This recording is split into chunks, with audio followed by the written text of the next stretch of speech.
જય શ્રી કૃષ્ણ. આજે આપણે ધોરણ 12 આર્ટ્સમાં સંસ્કૃતનું પ્રશ્નપત્રના જવાબ લખતી વખતે કઈ બાબતની કાળજી રાખીએ તો આપણે સારા માર્ક પ્રાપ્ત થઈ શકે એ માટેની વાત કરીશું. તો સૌ પ્રથમ પેપરની અંદર જુદા જુદા 5 વિભાગો હશે. એમાં પહેલો વિભાગ છે એ વિભાગ એ થી આપણા પેપરની શરૂઆત થાય છે. હવે પહેલા પ્રશ્નમાં શરૂઆત થાય એની પહેલાં સૂચના હશે કે નીચે આપેલા પદ્યખંડોનો ગુજરાતી ભાષામાં અનુવાદ કરો, કોઈ પણ 2-8 માર્ક.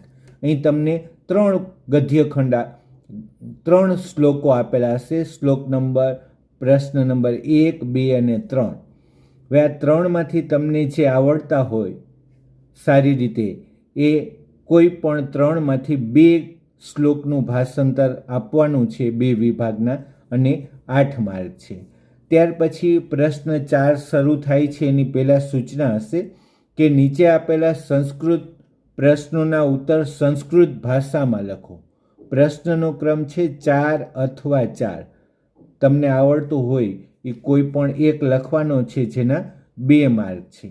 ત્યાર પછી પ્રશ્ન 5 પહેલાંની સૂચના આ પ્રમાણે હશે કે નીચે આપેલા શબ્દ ઉપર વિવરણાત્મક નોંધ લખો. પ્રશ્ન 5 અથવા 5 એ નોંધ 2માંથી 1 લખવાની છે અને જેના માર્ક 2 છે. ત્યાર પછીની છઠ્ઠા પ્રશ્ન પહેલાંની સૂચના છે કે શ્લોક પૂર્ણ કરો. પ્રશ્ન 6માં શ્લોક પૂર્તિનો શ્લોક આપેલો હશે અને અથવાના 6માં પણ શ્લોક પૂર્તિનો પ્રશ્ન હશે. એ પદ્ય નંબર 2 સ્મૃતિ રસ સુધાના જે 8 શ્લોકો છે એ તમે સારી રીતે કંઠસ્થ કર્યા હશે એટલે તેના તમને પૂર્ણ 3 માર્ક મળશે.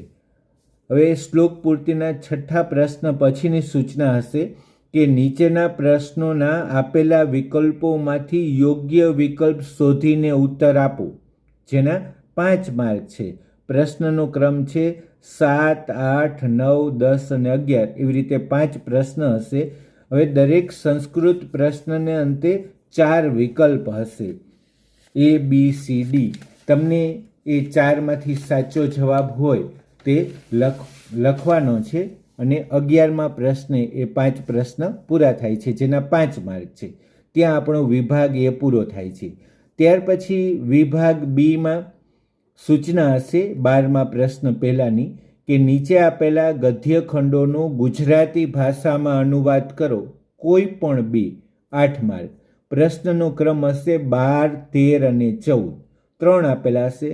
તમને આવડતા હોય એ 2 લખવાના છે જેના 8 માર્ક છે. ત્યાર પછી 14મા પ્રશ્ન પછી સૂચના હશે કે નીચે આપેલા પ્રશ્નોના ઉત્તર સંસ્કૃત ભાષામાં લખો, જેના પ્રશ્નના ક્રમ છે 15 અથવા 15. તમને આપેલા છે 2, લખવાનો છે કોઈ પણ એક, જેના 2 માર્ક છે. 15મા પ્રશ્ન પછી સૂચના હશે કે નીચે આપેલા શબ્દ પર વિવરણાત્મક નોંધ લખો. પ્રશ્ન 16 અથવા 16. તમને આવડતી એક જ નોંધ લખવાની છે જેના 2 માર્ક છે. પછીની સૂચના હશે નીચે આપેલી ખાલી જગ્યા પૂરો. પ્રશ્નનો ક્રમ હશે 17, 18 અને 19. દરેક ખાલી જગ્યામાં 2 વિકલ્પ હશે. સાચો વિકલ્પ શોધી અને સંસ્કૃત ખાલી જગ્યાના જવાબ આપવાના હોય છે. એ 3, 17, 18 અને 19 3 વિકલ્પોને આધારે ખાલી જગ્યાના જવાબ આપવાના 3 માર્ક છે. 19મા પ્રશ્ન પછીની સૂચના આવી હશે કે નીચેના પ્રશ્નોના આપેલા વિકલ્પોમાંથી યોગ્ય વિકલ્પ શોધીને ઉત્તર લખો. એ પ્રશ્નનો ક્રમ હશે 20 થી 24, 20, 21, 22, 23 ને 24. એમ 5 સંસ્કૃત પ્રશ્ન હશે. એની સામે A, B, C, D 4 જવાબ આપેલા હશે. એ સાચો જવાબ તમારે લખવાનો છે એટલે 20 થી 24 એમ 5 પ્રશ્ન સંસ્કૃત વિકલ્પવાળા અને 5 માર્ક હશે. ત્યાં આપણો વિભાગ બી પૂરો થાય છે. ત્યાર પછી બોર્ડના પેપરમાં વિભાગ સીની અંદર કેવા પ્રકારના પ્રશ્ન હશે તો સૂચના છે વિભાગ સીમાં પહેલાં જ કે નીચે આપેલું ગદ્યખંડ વાંચીને પ્રશ્નોના ઉત્તર સંસ્કૃત ભાષામાં લખો. પ્રશ્નનો ક્રમ હશે 25. અહીં સંસ્કૃતનો ગદ્યખંડ આપેલો છે, એને આધારે 4 પ્રશ્નના જવાબ આપવાના છે અને 4 માર્ક છે. આ ગદ્યખંડ છે એ વાંચવાનો છે. કોઈએ ગદ્યખંડ, કોઈ વિદ્યાર્થી મિત્રોએ ગદ્યખંડ પ્રશ્ન નંબર 25માં આપેલો છે એ લખવાનો નથી. એ ગદ્યખંડને આધારે જે પ્રશ્નો આપેલા છે એની નીચે એના જવાબ ઉપરના ગદ્યખંડને આધારે આપવાના છે, જેના 4 માર્ક છે. પછી પ્રશ્ન નંબર 25 પછીની સૂચના હશે સમીક્ષાત્મક નોંધ લખો કોઈ પણ 2, 6 માર્ક. પ્રશ્નનો ક્રમ હશે 26, 27 ને 28. 3 આપેલી હશે સમીક્ષાત્મક નોંધ, તમને આવડતી કોઈ પણ 2 લખવાની અને જેના 6 માર્ક છે. પછીની સૂચના હશે 28માં પ્રશ્ન પછી કે નીચે આપેલા વાક્યો સહસંદર્ભ સમજાવો કોઈ પણ 2, 6 માર્ક. પ્રશ્નનો ક્રમ છે 29, 30 અને 31. 3 આપેલા હશે, તમને આવડતા હોય એ 2 લખવાના, જેના 6 માર્ક છે. ત્યાર પછી પ્રશ્ન નંબર 32ની સૂચના હશે કે નીચે આપેલા વાક્યો કોણ બોલે છે તે શોધીને લખો. હવે અહીં 4 વાક્ય આપેલા હશે. સંસ્કૃત વાક્ય, એની સામે 2 વિકલ્પ હશે કે આ વાક્ય આ 2માંથી કયું પાત્ર છે બોલે છે. એ 4 પાત્ર છે એ કયા વાક્ય બોલે છે એની સામે સાચો ઉત્તર લખવાના 4 માર્ક છે. ત્યાં આપણો વિભાગ C પૂરો થાય છે. ત્યાર પછી વિભાગ Dમાં પેલી સૂચના હશે નીચે આપેલો ગદ્યખંડ વાંચીને પ્રશ્નોના ઉત્તર સંસ્કૃત ભાષામાં લખો. પ્રશ્ન નંબર 33. હવે આ ગદ્યખંડ હશે એ ટેક્સ્ટ બુકની બહારનો હશે, જેને અપઠિત અથવા અનસીન પણ કહેવામાં આવે છે. આ અપઠિત એટલે ટેક્સ્ટ બુકની બહારનો ગદ્યખંડ હશે એ વાંચીને એની નીચે આપેલા 4 સંસ્કૃત પ્રશ્નના જવાબ આપવાના છે. 4 માર્ક છે. કોઈ વિદ્યાર્થી મિત્રોએ આ સંસ્કૃતનો ગદ્યખંડ પ્રશ્ન નંબર 33માં આપેલો હશે, કોઈએ લખવાનો નથી. ગદ્યખંડ નથી લખવાનો, ફક્ત તેની નીચે આપેલા સંસ્કૃત પ્રશ્નોના જ જવાબ આપવાના છે, જેના 4 માર્ક છે. પછીની સૂચના હશે 33માં આ ગદ્યખંડ પછીની કે નીચે આપેલા પ્રશ્નોના ઉત્તર ગુજરાતી ભાષામાં લખો કોઈ પણ 3, 6 માર્ક. પ્રશ્નનો ક્રમ હશે 34, 35, 36 અને 37. 4 ગુજરાતીના પ્રશ્ન આપેલા હશે, તમને આવડતા હોય કોઈ પણ 3 લખવાના, જેના 6 માર્ક છે. પછીની સૂચના હશે નીચે આપેલા શ્લોકોનો અર્થ વિસ્તાર કરો. પ્રશ્ન નંબર 38 અથવા 38. 2માં સંસ્કૃત શ્લોક હશે, તમને આવડતો હોય એ કોઈ પણ એક શ્લોક પ્રશ્ન નંબર 38 અથવા 38. 2માં સંસ્કૃત શ્લોક હશે જેનું ભાષાંતર કરી અને અર્થ વિસ્તાર કરવાનો છે, જેના 3 માર્ક છે.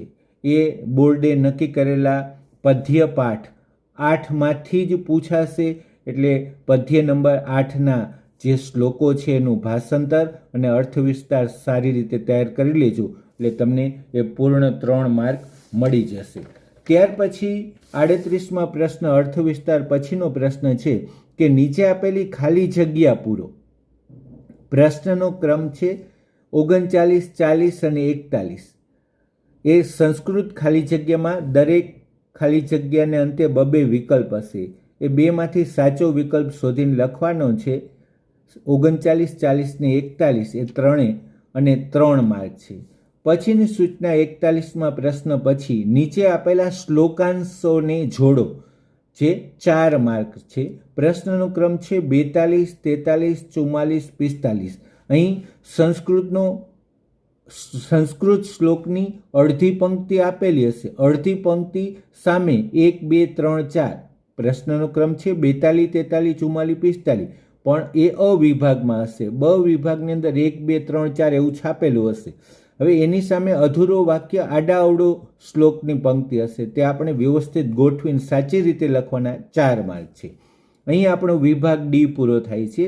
વિભાગ ઈની અંદર કેવા પ્રકારના પ્રશ્નો હશે? તો વિભાગ ઈ આપણી શરૂઆત થાય છે કે પરિચયાત્મક નોંધ લખો કોઈ પણ 2, 8 માર્ક. પ્રશ્નનો ક્રમ છે 46, 47 અને 48. આની અંદર મહાભારત, રામાયણ, રઘુવંશમ, કુમાર સંભવ, કાદંબરી, ગુહ્યસૂત્ર આવા પ્રકારના પ્રશ્ન પરિચયાત્મક નોંધમાં પૂછાતા હોય છે. એ 46, 47 ને 48 ત્રણમાંથી આપણે 2 લખવાના 8 માર્ક છે. પછીની સૂચના છે નીચે આપેલો ન્યાય સમજાવો. પ્રશ્ન નંબર 49. તો ધોરણ 12ની ટેક્સ્ટ બુકમાં કુલ 10 ન્યાય છે. એ 10માંથી કોઈ પણ 2 ન્યાય હશે, તમને સારી રીતે આવડતો હોય એ એક ન્યાય લખવાનો પ્રશ્ન નંબર 49માં, જેના 2 માર્ક છે. પછી 50માં પ્રશ્નથી શરૂ કરીને 59, એટલે કે કુલ 10 પ્રશ્ન, 50 ક્રમથી 59 કુલ 10 ક્રમ, પ્રશ્નના ક્રમ અને 10 માર્ક, બધાને 1-1 માર્ક છે. એ શેના પર આધારિત હશે? તો કે 50મો પ્રશ્ન છે એ ન્યાય ઉપર આધારિત, કે આ ન્યાયમાંથી આપણને કયો સંદેશ મળે છે. 51મો પ્રશ્ન પણ ન્યાયમાંથી, કે આ કયા ન્યાયમાંથી આપણને સંદેશ મળે છે. પછી 52મો પ્રશ્ન છે એ છંદ ઉપર આધારિત હશે. 53મો પ્રશ્ન પણ છંદ ઉપર આધારિત હશે. 54મો પ્રશ્ન અલંકાર ઉપર આધારિત હશે. 55મો પ્રશ્ન પણ અલંકાર ઉપર આધારિત હશે. અને 56, 57, 58 અને 59 એ વેદ, ઉપનિષદ અને જે આયુર્વેદ સાહિત્ય એના ઉપર આધારિત પ્રશ્ન ક્રમ 56, 57 અને 58 અને 59 એ ચરક સંહિતા અને આયુર્વેદ ઉપર આધારિત પ્રશ્ન હશે. આ રીતે આપણું 59માં પ્રશ્ન આપણું બોર્ડનું પેપર પૂરું થાય છે. દરેક વિદ્યાર્થી મિત્રે સારી રીતે સમગ્ર વર્ષ દરમિયાન તૈયારી કરી હશે જ. તેથી બધાનું પેપર ખૂબ જ સરસ જાય એવી હૃદયપૂર્વકની શુભકામના. અસ્તુ.